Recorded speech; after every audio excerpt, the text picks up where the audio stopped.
ሰሞኑን ኢትዮጵያ ውስጥ የሆነው በቲክታክ ላይ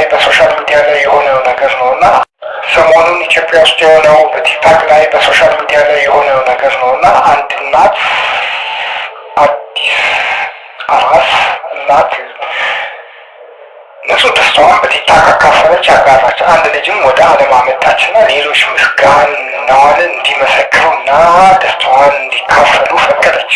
በቲክታክ ኮሜንት ስር ብዙዎቹ ከቆዳ ቀለምና ከማንነቷ የተነሳ ያንን ደስታ በፊት ለመመለስ መረጡ። ያ ብልህነት አይደለም፣ የህሊና ውድቀት ነው።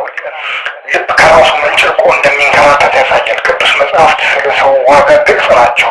ኦሪት ዘፍጥረት እግዚአብሔር የሰው ልጅ በአምሳሉ ፈጠረ ይላል። የሐዋርያት ሥራ 17 የሰው ልጆች ሁሉ ከአንድም ፈጠረ ይላል። መዝሙረ ዳዊት በሚያስፈራና በሚያስደንቅ ሁኔታ ተፈጥረናል ይላል። ቆዳዋን ስትሳደብ የቀረጸውን አምላክን ስራ ትሳደባለህ። እግዚአብሔር ውበትን በጥላ አይለካም። መጽሐፍ ቅዱስ ፊልጵስዩስን ያጠመቀውን ኢትዮጵያ አማኝ ይናገራል። መኃልየ እኔ ጥቁር ውብ ነኝ ይላል። እነዚህ ቃላት ቀለም እርግማን ሆኖ እንደማያውቅ ያሳያሉ። የእግዚአብሔር ሀሳብ አካል እንጂ መሳለቂያ ጉዳት አይደለም። የጥበብ ወጎች በተመሳሳይ ትምህርት ይጨምራሉ። ፈላስፋዎች ክብር እያንዳንዱ ሰው ነው ይላሉ። ሳይኮሎጂ ወይም ስለ ልቦና እንደሚያሳየው ሌሎች የሚያሳፍሩ ሰዎች፣ ለማሸማቀቅ የሚሞክሩ ሰዎች፣ ሌሎችን የሚሰርቡ ሰዎች ብዙም ጊዜ የተደበቁ ቁስሎች፣ በውስጣቸው ሰላም የሌለ ሰላም ያጡ፣ በውስጣቸው ያለው ነገር የተረጋጋ ያልሆኑ ሰዎች ናቸው። ይህም በሽታቸው ጉዳታቸው ህመም ነውና እንደ ጭካኔ ጦር ወደ ውጭ ይለወጣል፣ ወደ ውጭ ይወረወራል። ሌሎች ላይ ለማሳረፍ እና ራሳቸውን ነፃ ለማድረግ ይፈልጋሉ። ሌሎችን በማሸማቀቅ ሌሎች በመስደብ ነገር ግን ያ እውነት ቢሆንም በአንተ ውስጥ ምንም አይነት ጉዳት በሽታ ቢኖርብሽ ሴት እናት ህይወት በምትሰጥበት ጊዜ ለመሳደብ መብት አይሰጥም።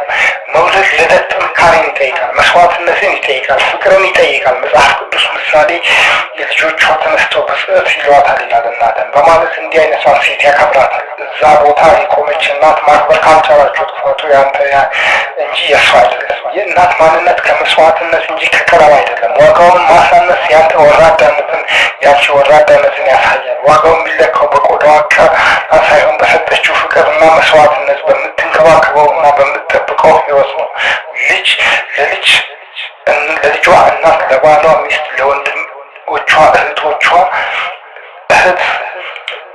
ለወላጆቿ ልጅ፣ ለዘመዶቿ ከውሃ የወፈረ የደም ማንነት ያላት ውብ ሴት ናት። ኢትዮጵያ የሆናችሁ ጥቁር በመሆኗ ደስታዋን ስታሳፍር ለማሳፈር ስትሞክር የራሳችሁ ባዶነትን ትገልጣላችሁ። እናት በአንድ ወቅት ትማራለህ ብለው የለፉበትን ጠብቀው የነበሩትን እሴቶች ሜዳ ላይ እንደበተንከው እንደተውከው ያሳያል። የሞራል ፍቅረት የሚጀምረው ትውልድ ክብር የሚገባውን ነገር ላይ ሲስቅ ነው። አላዋቂ በሜዳ ሲሸለም ነው። ጭካኔ መዝናኛ በሚሆንበት ጊዜ ድንቁርና ይስፋፋል።